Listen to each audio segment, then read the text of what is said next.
Okay, I'll go ahead and begin. So thank you everybody for your attending this meeting. Let's see. So today we're going to go over data cleaning. This is the 9th topic from Everything I Forgot in Stats class, and I'm Tyler Hamby.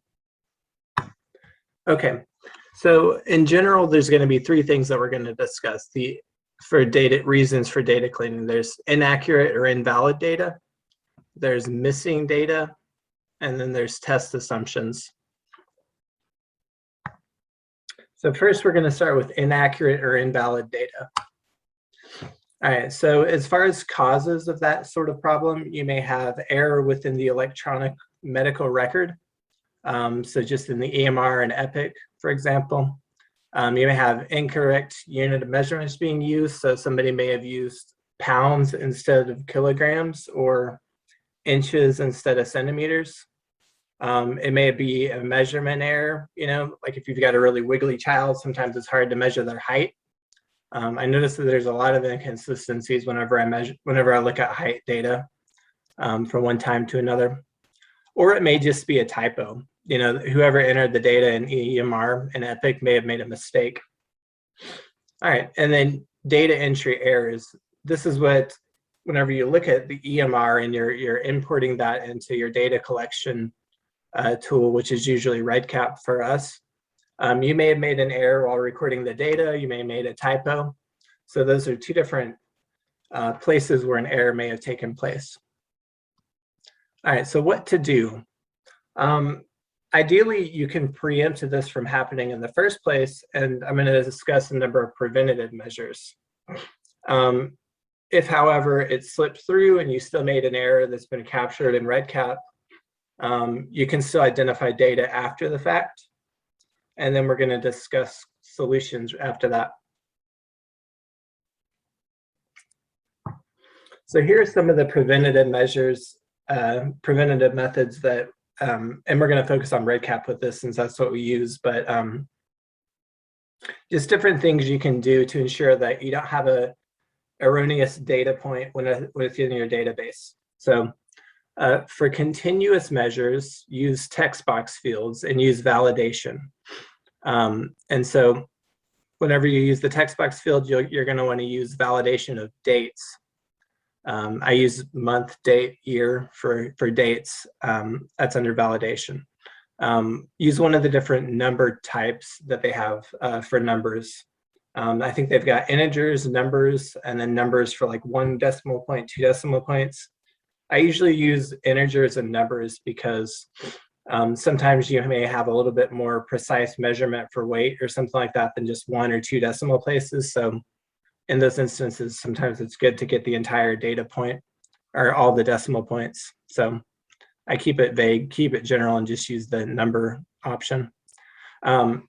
And then you can use minimum and maximum values allowable for specific data points. And this preempts issues like if adding an extra 0 or putting a negative number accidentally instead of a positive number.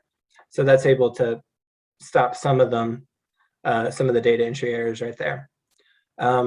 For measurements that involve like specific units of measurement like kilograms or centimeters, I usually like to put little reminders to self in the field note. So I'll say kilograms or centimeters under the field note. It's just kind of a reminder to self, a note to self while you're doing data entry.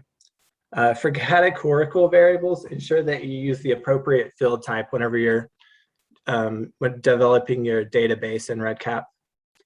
So for single answer, multiple choice, or single answer categorical variables, you've got drop-down lists, radio buttons, yes, no, true, false.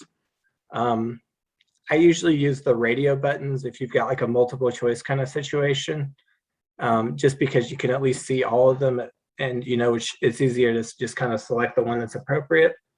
If you've got, like a huge list, like all of the countries in the world that you need to select from, drop-down lists are a little bit easier. Do things like alphabetize it to make it easy as possible. And then of course, multiple choices, you can use checkbox fields for those. So here's an example of one in REDCap where you've got a number. And so the variable here is weight.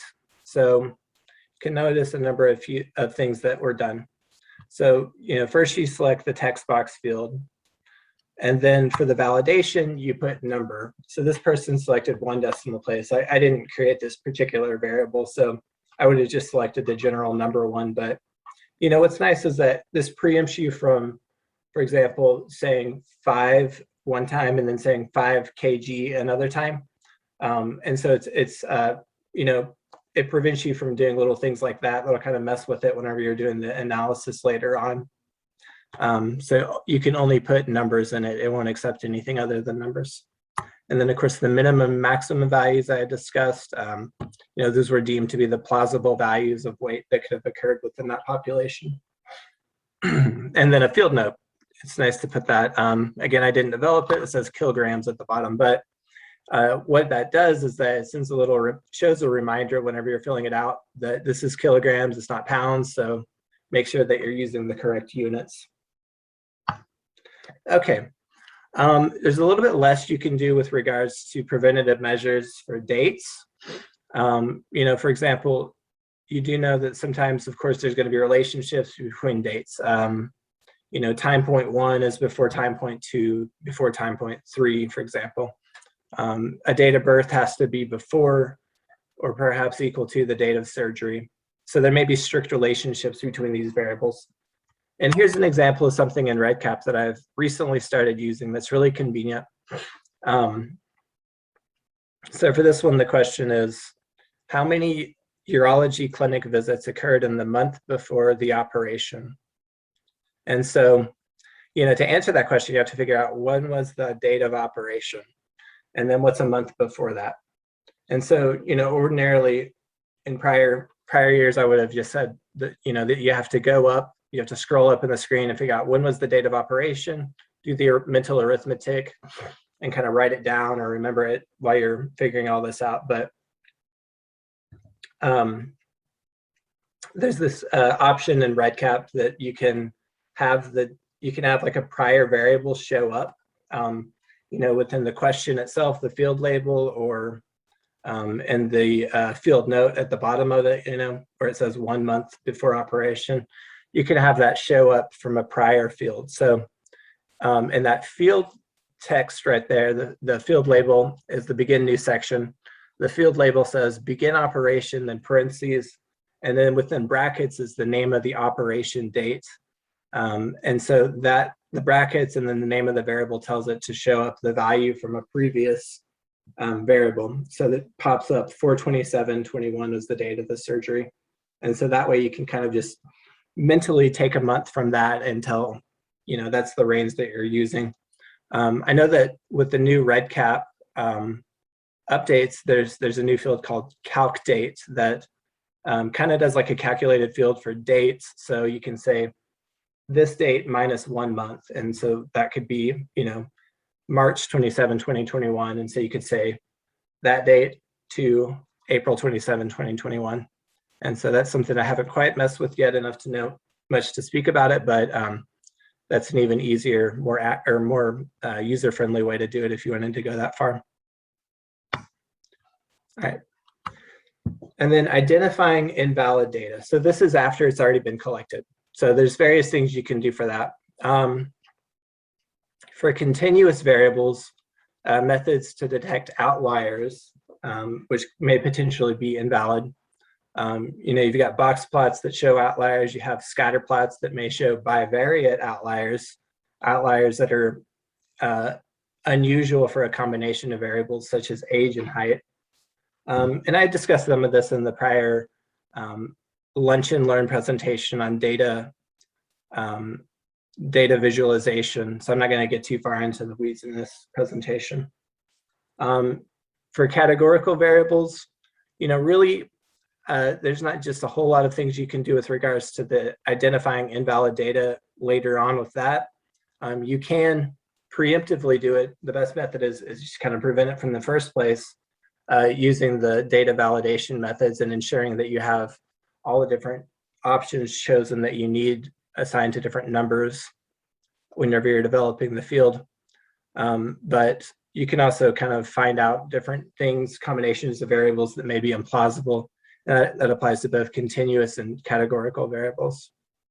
So here's an example of an implausible value. So if you're looking at repeated measures for height, suppose those are 3 different measures of height over like a few months period of time. So you can see that one in the middle there, 94, 96, 94.85. You can see that 96 goes up and then it goes back down to 94.85. So that may have been some measurement error on the part of whoever was entering that data into the EMR.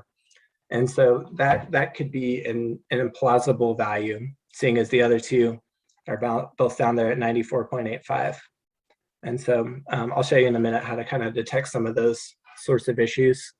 But anyway, the combinations of variables, some of these more difficult ones kind of require multivariate analyses. So usually those are done through statistical programs. But one thing that's useful whenever I've found that whenever you're in the data entry stage of it, not so much with the data analysis, but while you're still looking at the data entry part of it and you're kind of doing quality checks along the way, the reports in REDCap are very useful. So this is a continuous variable of age. And so it's got all those descriptive statistics at the top. It's got, the minimum, maximum, mean, standard deviation, sum, all those things. And suppose that you're doing a study where you're excluding any patients who are above the age of 18. Well, you can see, of course, looking at the maximum value of 23.06, that at least one patient, perhaps more, have age above 18. But if you look at the chart below it, you can see that it is, in fact, just this one point right here that's got an age of 18. And what's nice about this is if you were to double click on that point in the REDCap report, it would pull up that patient's record in REDCap. So then you get to look at it and correct the problem right there, or determine, yeah, this patient does need to be excluded. And so that's one of the nice things about the report. You can double click on the values and go to that specific patient. And then another nice thing is that under missing, if you were to click that 17, 9.2%, it would show all the records that are missing for that variable. All right. And suppose you've exported the data and you've got 3 height variables, which are in column B through D. So for anything like this, where you've got repeated measures and then you've got time 1, time 2, time 3, I compute variables that do the differences between those 3 different times. So, what is height 2 minus height 1? What is height 3 minus height 2? And those I created and calculated in columns E and F. So if you look at that, you can do data filter and look at all the negative values, or do some kind of conditional formatting that shows the negative values. And you can screen those and see what really happened there. So you can see in this case right here with patient 3, that this patient shrunk 1.15 inches from visit 2 to 3. Okay, so that's a potential error in the database. And this one, column or patient 5, you can see that there's a 67 difference in height between visits, 2 and 3, and 66 between 1 and 2. And so with this one, if you look at it and you say, okay, what's 42.9 times 2.54 inches per centimeter, you can see that that's going to equal approximately 110. So in this case, it's probably going to be an issue where they put in height in inches rather than in centimeters.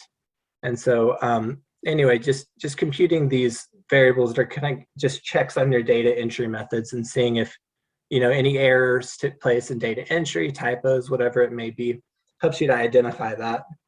And that's best done in Excel or a statistical program rather than REDCap itself typically. All right, so now on to solutions for erroneous data. So you can check whether the data are valid.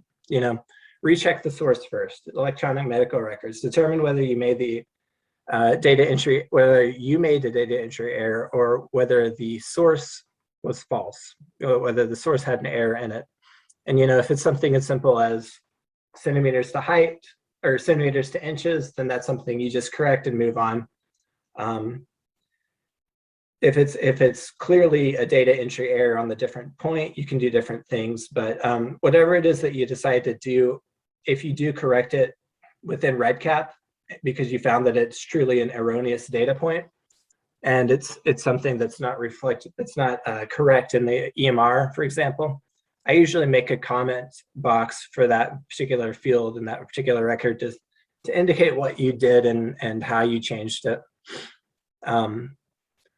If, however, it's a valid outlier, what I usually do is don't make any changes in REDCap because that is the correct value for it. Instead, make an adjustment, if any, in code for statistical analyses. So I use SAS, the code for SAS, or you may have code for SPSS, and make a comment there to kind of tell yourself what you did to correct for some of these missing or some of these erroneous values. All right, so now we're talking about solutions for skewed data that has a lot of outliers. So consider transformations. I use these more frequently for independent variables or for dependent variables of secondary interest.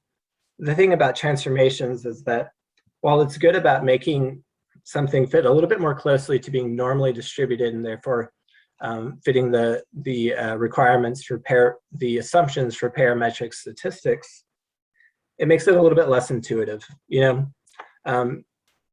good example of that is going to be length of stay. So you have length of stay in days. Typically, that's something that's a skewed variable that may have many outliers. Most of them are just a day or two, but you may have people that are there for several weeks. And so those are going to be outliers.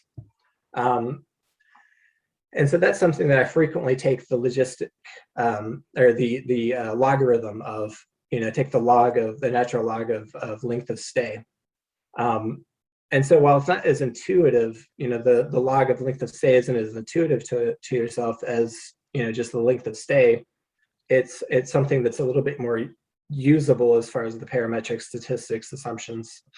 And so because it is a little bit less intuitive, I'm more prone to use it for independent variables that are not necessarily of primary interest or dependent variables of secondary interest. And again, with length of stay, typically that's not your primary outcome variable.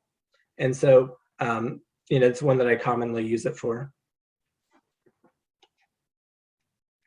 Alternatively, you may use non-parametric statistics if something's just very skewed and you need to use it, you need to run it, but it's not going to work using linear regression or t-test or something like that.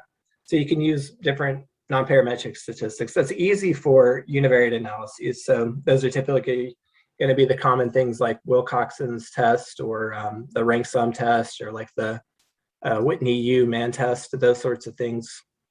For multivariate analyses where you have to control for things or you've got multiple predictors, it's a little bit harder. As far as I know, there's not really a great just kind of standard way of doing it as such.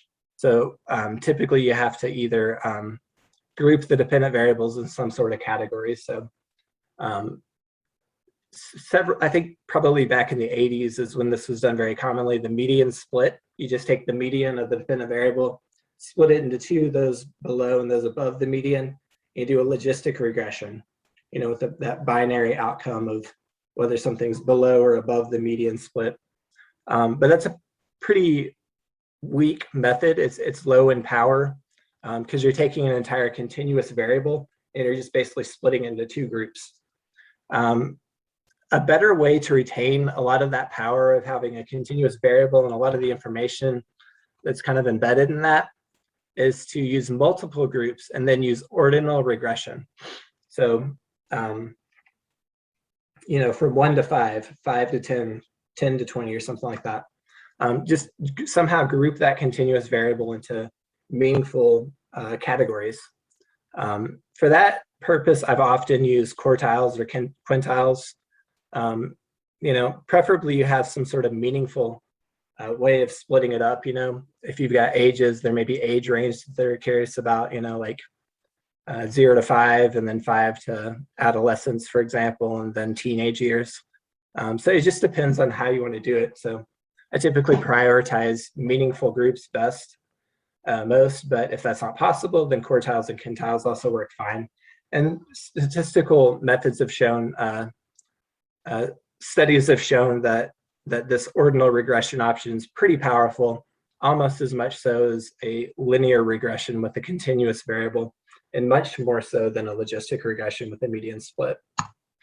All right, so solutions for outliers. So here we go whenever you've got the same sort of, where you've got one outlier or maybe a few, but other than that, the data is very much normally distributed. And so the transformations, again, are an option, not necessarily a good option because not great to transform data whenever you've got only one outlier that's causing you an issue. There's something called trimming where you just exclude the outlier. There's something called Winsorizing it, where you have some cutoff point, like 95th percentile is common or 90th percentile, to where any point that's above the 90th or 95th percentile, for example, is going to be trimmed down to be at the 95th percentile exactly. And so all outliers are just trimmed down to that specified percentile. And that's something that I've used a decent number of times whenever you have extreme outliers in an otherwise normally distributed data set. So here I've graphed an example of just kind of like a randomly developed database that's got one extreme outlier of 100. And so you've got the original database on the, so I've got the table, then the charts over there, box plots. So the original one's the one that's black font on the left there, and that's the black and white box. And so you can see the mean of 25, you've got the median, standard deviation, and you can see with the skewness 1.72, it's pretty skewed. That's a fairly high level of skewness. And so, okay, the first option, if you were to take the square root, you can see that the skewness goes way down to 0.34. And so that's good. However, it's no longer necessarily intuitive if it's a little bit, you can see that compared to the original one on the right there, it's quite, and that's going to be the red box, it's quite bunched up. It's condensed compared to the original. So you're no longer using the same scale. You're a little bit harder to it's a little bit less intuitive if your original database or original variable is something that's meaningful. Again, the third option, trim, just take away, pretend that outlier doesn't exist. And that's something that I don't necessarily use because, an outlier, however inconvenient for analysis, it's still conveying something because it's the fact that it is an extreme value means that it's, it is an especially important value because it's higher than everything, than all the others. So it's not necessarily great to just pretend that it's not there because it's still conveying important information, even if it is kind of messing up with your inferential analyses. So, but yeah, you can see that take that away, you no longer have a skewness problem. Your mean is quite different than it was before. You don't have as much standard deviation as you did before. In my opinion, Winsorizing is kind of the happy medium here because that's the one on the right here, the green box and green in text there. Because you still retain your typical mean, which is closer to what it is normally. You've got a still pretty high standard deviation. So a lot of the variables line up to the original database, but your skewness isn't quite so bad because that outlier's been reduced from like about 100 to I think about 85 or so. So in my opinion, that's a very good compromise. And the distribution is quite similar to what it originally was, so it doesn't kind of artificially change your distribution. And so in my opinion, that's a pretty good compromise for this. All right, missing data. So patterns of missing data can fall into a different categories. One way to kind of just split it into two groups is missing at random and not missing at random. So if variables are missing at random, that means that the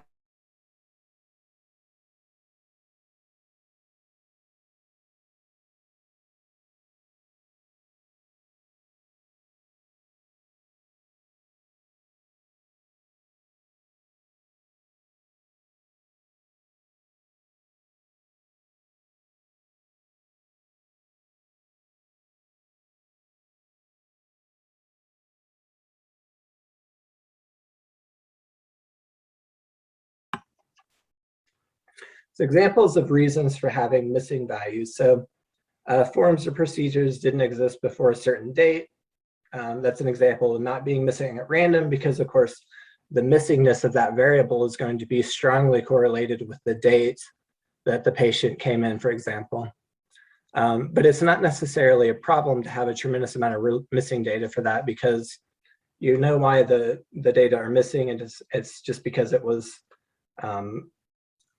wasn't available before a certain point, but it's still valuable information. Data are inconsistently available or completely inaccessible before a certain date. Again, that's an issue, for example, that happens a lot with EPIC. Participants may refuse to answer a survey question or have a particular procedure done. So we'll talk about surveys for a moment. Whenever I take the survey of all my medical students each year, I worry that students who are less satisfied with the program are less inclined to take the survey because they don't want to offend anybody. And so I really try to get as much of a consensus, as many people taking it as possible, because I don't want my I don't want my sample of respondents to be biased such that I only get the positive responses and I don't get the more critical feedback that can actually be useful. So you don't have that's an issue of positive bias. At the same time, you may have some of the students are less inclined to answer questions about, satisfaction with their mentor or with their research project, again, if they don't want to offend their mentor or somebody else. And so that would be a question of not missing at random for particular variables. And so it's two distinct problems. Refusals may be related to demographic or health-related variables, for example. Those are all not missing at random. A provider may have failed to measure height at a particular visit. That's missing at random, probably. Just that, sometimes they don't remember to do something. And so as far as identifying missing data, you've got variables with high rates of missing values. You first want to determine whether it's missing at random or not. You can create a variable that indicates whether a value is missing or non-missing, and then do t-tests to compare a dependent variable based on whether this variable is missing or not, and see if any of them are statistically significant. And I would only recommend doing this if something is non-missing at random, and if you've got a fairly decent sample size of missing values and it's something that looks kind of fishy. Again, this isn't something that actually in practice comes up too often, but if you're doing survey data and something that you've got a lot of missing values on something that's pretty important, then it's something to definitely consider. Okay, so solutions. You can remove cases from all analyses or from the affected analyses that have the missing values. And so generally removing them from all analyses is kind of an extreme solution. If you have a huge data set and only a few missing values, maybe that's a good idea, because then you have the convenience of having the same sample size for each analysis, and you have to keep reporting it. But in practice, you don't necessarily have a huge data set, and you may have missing values kind of all over the place randomly. So typically, I just remove missing values that are affected by that particular variable. Like remove the patient from the analyses that involve that missing variable. And so another solution too is you can estimate or impute missing values. So there's a lot of methods for this, mean values. There's different regression techniques that can kind of impute and estimate what a missing value might have been if they had actually filled in that variable. Again, this isn't something that I've used often, but I can give you an example of one that I did use once. So this was, again, an instance where you had a bunch of height measures over time. And so oftentimes we'd have missing values for height, but it was really important to retain as many of those as possible, because, just to kind of get a complete picture and not have just a ton of missing values all over the place. And so for missing values, and this was over a specified period of time, each measurement was 1 month apart from the others. So what I would do is I would take the median of the two prior heights and those two after it. So take the median of those 4 heights and impute that in the missing value. And so that's a good way to use that to not have to have so many missing values, because those can really kind of mess up with reduce your sample size if there's a lot of them. All right, and so the final piece that we're going to talk about is going to be test assumptions. So the problem is that inferential analyses are based on assumptions about data. So problems with performing analyses with unmet data, unmet assumptions include, that p-values and effect sizes are computed based on these various assumptions. So the assumption of normality for t-tests, for ANOVAs, for linear regression. You may miss true relationships between variables because the particular test or inferential analysis that you used was not really appropriate. You may inaccurately identify or overestimate relationships. And so it's really kind of impossible to just go through and tell you everything there is to know about test assumptions. So what I'm going to do is instead walk through one example, and that's going to be the multiple regression example. So here are the assumptions that are typically considered to be important for multiple regression. You have linear relationships between each of your DV, your dependent variable, and each of your IVs, the independent variables. Your predictor variables, in other words. That you have this concept called multivariate normality. That you have homoscedasticity, which means that the variance of residuals are similar across the independent variable, across the x variable, the x-axis. Residuals, so whenever you do a linear regression, you have a predicted value. So you have a kind of a line that you're going from, that you create, the regression line, and the residual is going to be the distance, the vertical distance between the regression line and the actual y value that was there, that was actually found in the data. And so it's saying that the variance, the distance between the regression line and the real y value are similar regardless of where you're at with regards to the x value, the predictor variable, the IV. Multicollinearity. So there's this assumption that the IVs are not too strongly correlated, that they're not too similar. All right, so I'll go ahead and give you some ideas about what each of these mean. So we'll start with multivariate normality. So I think everybody's kind of familiar with the idea of normality. A univariate normal distribution. It means that the mean and median are about the same, that it follows kind of a bell curve. That if you look at the box plot, that it's symmetrical. The distances between Q1 and median are about the same as between median and Q1. There's not too many outliers, those sorts of things. And so what we have here is a scatter plot of x and y, two variables. And so, first you just see that, you see the missing, x value, y value. And on the left you have, on the right side you have a box plot of the y values. On the top, you have a box plot of the x values. So you can see that both of those are pretty normally distributed. So that means that both the x and the y values on this particular chart are normally distributed. They're univariately normally distributed. So that's part of the requirement for multivariate normality. The other thing is that the relationship between them has to follow a certain pattern. And so there's this idea of a 95% confidence ellipse. So that if you do a scatter plot like this, that about 95% of the values should fall within this range. So, you can have univariate outliers, extremely high or low values on the x or y axes, but it's uncommon to have a multivariate outlier, such, for example, here, you don't see many values that are within the bottom right quadrant. You don't see many that are in the top left quadrant because those are correlated values. So those would be multivariate outliers. And so, and this idea of multivariate normality can extend to any number of variables. So a three variable multivariate normality, you'd have three normally distributed variables. And if you plotted it in 3 dimensions, you could draw a 95 percentile, egg, an ellipse that's 3-dimensional, basically, an oval that's 3-dimensional. and that would encompass 95% of the points.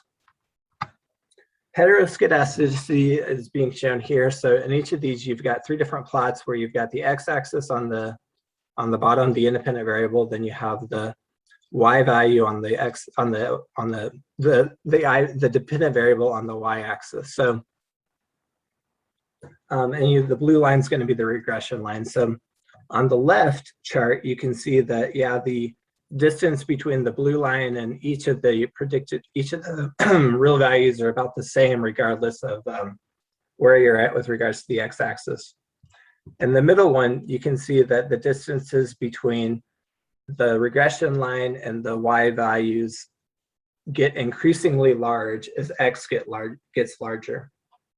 And so that's going to be a direct relationship between x and the residual values, the distance between blue line and the y values.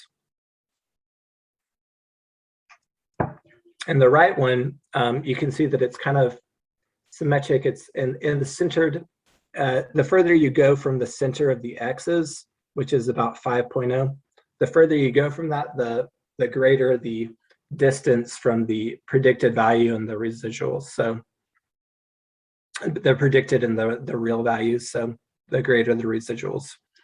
And so, those are just 3 different, the one on the left is homoscedastic, the 2 on the right are heteroscedastic. Multicollinearity, so this is essentially a correlation matrix. In the diagonals, you have 3 different variables. You have your dependent variable, the outcome, you have 2 predictor variables, your IVs. And so those are represented by histograms in the middle there, the diagonal. On the bottom left, you've got the triangle, you have the correlations, and on the top right, you've got the scatter plots for each of those combinations of variables. And so the idea of multicollinearity is that the predictor variables are not extremely strongly correlated. Because if they are, it's kind of hard to disentangle which variable it is that's actually predicting the outcome, because they're so similar. And you can see that, there's a pretty strong correlation of R equals 0.5 between predictor 1 and predictor 2. And you can see in that scatter plot between those two that there's a pretty positive, strong correlation there between those 2 variables. So there's a question of whether or not those are similar enough that you need to really just remove one of them or look at it as univariate analyses. Why do you want to test assumptions? So in linear regression, the linear relationships between dependent variables and each of the independent variables, if you don't have that assumption, there may be other, such as quadratic or cubic relationships that may be missed between the variables. You have this idea of multivariate normality. Outliers may disproportionately affect results if something's not normally distributed. Homoscedasticity, the results, your kind of coefficients for the predictor variables are going to be less precise if there's homoscedasticity. Multicollinearity, it produces inflated standard error terms, which means that you're less likely to find statistically significant relationships. So if you think about it and you have 2 x variables that are super strongly correlated, they're almost the same, and you're predicting a y variable, it's like they get in the way of each other and you can't tell which one it is that's causing the variability in the y variable because they're so similar. And so what'll happen is that both of them have such high amounts of error in their predictions, the standard error there, that perhaps neither of them will be statistically significant, even if in univariate analyses, both the predictors are going to be strongly related to the dependent variable. And so that's going to be an issue. So how to test the assumptions. So for linear relationships between DVs and IVs, you can use scatter plots for each of the IVs and DVs. You can do scatter plots or residuals, and that's something that I'm going to look at in the next page, and that applies to multivariate normality and homoscedasticity as well. Multicollinearity, we've already kind of looked at the correlation matrix and the matrix of bivariate scatter plots. And so those are good ways to detect multicollinearity. But I'll also say that for each of these 4, there's various statistical tests and statistical values that you can look at that kind of give you an idea of how much of a problem it is for your particular analysis. All right, what to do about assumptions that are not being met. So for nonlinearity, multivariate normality, and heteroscedasticity, sometimes it may be appropriate to transform, to trim, or to Windsorize the data set, as we've already discussed those techniques. Use a different inferential method, use logistic regression or the ordinal regression that I discussed earlier. I've read that weighted regression for heteroscedasticity is something that can be appropriate. It's not something I've ever used, but it's an option. For multicollinearity, meaning that two variables, for example, are strongly correlated, you can present the univariate models, the bivariate correlations between each IV and DV. You can exclude the less important variables using a selection procedure like forward selection or backward selection or stepwise selection. And that'll probably only select one of them because, whichever one's the strongest predictor of it will probably be selected. Alternatively, you may combine variables. If you've got a scale or a questionnaire where they're all kind of measuring the same thing, but you've got, for example, 10 items, you may just take the mean of those items instead of doing all 10 of them. If you've got a series of variables that are in some way, theoretically related, you may do a principal component analysis of it, which is a different technique to kind of whittle that down into one variable that captures the gist of what's going on with those variables and use that as your predictor. So there's different techniques you can use.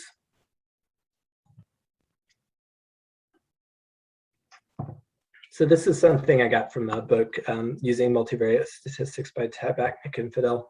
But these are just examples of normality, linearity, and homoscedasticity. And so on the x-axis, you have the predicted y values, and on the y value axis, you have the residuals, again, which is the distance between the actual and the predicted values of the y. So you can see that in A, the assumptions are met in the sense that the residuals are pretty normally distributed about the predicted variables, about the x-axis there. They're symmetric. They're not skewed in one direction or the other. For B, you can see that they're pretty skewed. Most of them are above x equals 0, but there's a lot of kind of strong outliers at the bottom there. So that one's going to be a failure of normality. In C, you've got an issue where there's probably a cubic relationship or a quadratic relationship going on because it's kind of a parabolic shape. And so that's nonlinearity. And in D, you've got homoscedasticity because as the predicted value of y increases, the distance between the residual distance, the distance between the y and the predicted y's are increasing as well.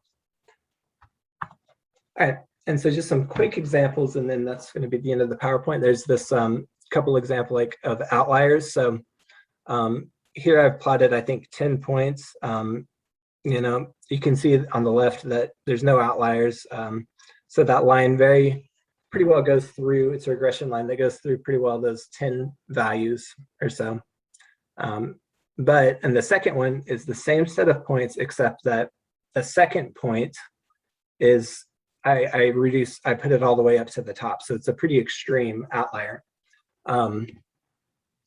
It's a bivariate outlier really, because you've got, for such a low value of x, you have a very high value of y. And so that single value completely messes up that regression line because now it's pretty much not going through hardly any of the other values. It's not central. It's not going through the center of those values anymore. So you can see the sway that single outlier or outliers can have on a solution to a regression. And here I've got a nonlinear example. So of course there's going to be a quadratic relationship here between x and y on the left there. This is a parabola. And so if you just did a regression of those without considering the actual nonlinear relationship, you would find essentially that there's no correlation between x and y, even though there's a very strong relationship. and the or in the on the right there rather, you can see that before I plotted it, I took all the x values and their y values, but I squared the x values and then plotted them against the y values. And so you can see that there's a very strong linear relationship between x and y, that it's pretty much going through the center of the set of points, of that cloud of points there. So, all right. And so at this point, I'm going to stop the presentation and see if anybody's got any questions for me.